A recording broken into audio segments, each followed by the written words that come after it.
یاد رکھ ہر آن آخر موت ہے، بن تو مت انجام آخر موت ہے، مرتے جاتے ہیں ہزاروں آدمی عاقل و نادان آخر موت ہے۔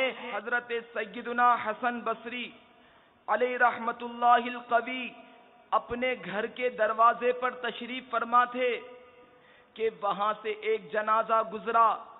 آپ رحمت اللہ تعالی علیہ بھی اٹھے اور جنازے کے پیچھے چل دیے۔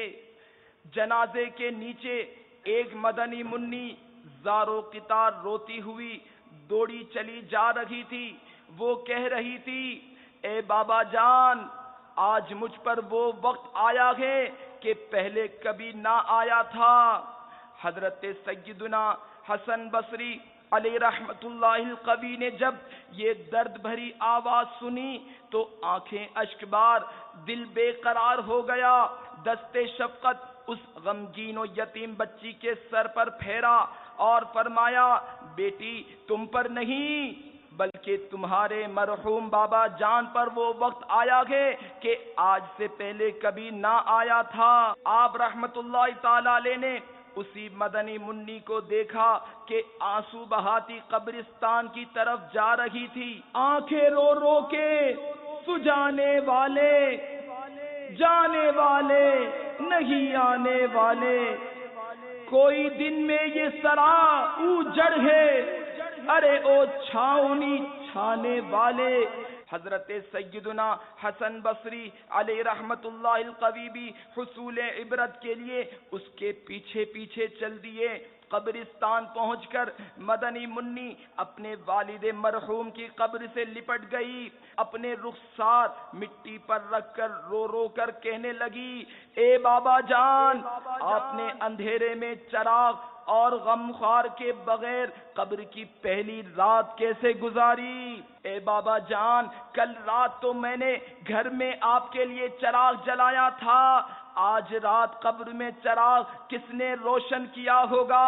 حضرت سیدنا حسن بصری علیہ رحمت اللہ القوی غم کی ماری اور دکھیاری مدنی منی کی یہ درد بھری باتیں سن کر رو پڑے اور قریب آ کر فرمایا، اے بیٹی اس طرح نہیں بلکہ یوں کہو، اے بابا جان، دفن کرتے وقت آپ کا چہرہ قبلہ رخ کیا گیا تھا، آیا آپ بھی اسی حالت پر ہیں یا چہرہ دوسری طرف پھیر دیا گیا ہے؟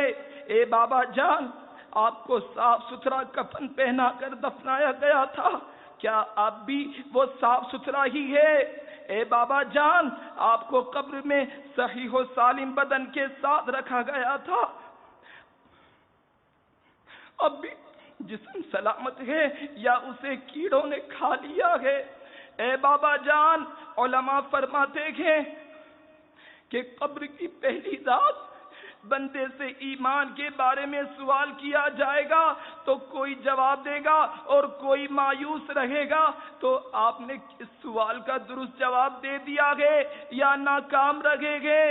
اے بابا جان، علماء فرماتے ہیں کہ بعض مردوں پر قبر کشادگی کرتی ہے اور بعض پر تنگی، تو آپ پر قبر نے تنگی کی ہے یا کشادگی؟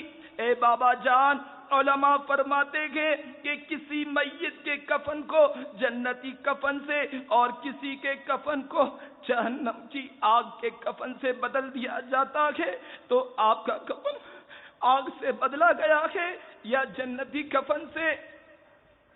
اے بابا جان، علماء فرماتے ہیں کہ قبر کسی کو اس طرح دباتی ہے جس طرح ماں اپنے بچھڑے ہوئے لال کو فرتے شفقت سے سینے کے ساتھ چمٹا لیتی ہے، اور کسی کو غضبناک ہو کر اس قدر زور سے بھینچتی ہے کہ اس کی پسلیاں ٹوٹ پھوٹ کر ایک دوسرے میں پیوست ہو جاتی ہیں، تو قبر نے آپ کو ماں کی طرح نرمی سے دبایا یا پسلیاں توڑ پھوڑ ڈالی ہے؟ اجل نے نہ کسرا ہی چھوڑا نہ دارا، اسی سے سکندر سا فاتح بھی ہارا، ہر ایک لے کے کیا کیا نہ حسرت سدھارا، پڑا رہ گیا سب یوں ہی ٹھاٹ سارا، جگہ جی لگانے کی دنیا نہیں ہے، یہ عبرت کی جاگے تماشا نہیں ہے۔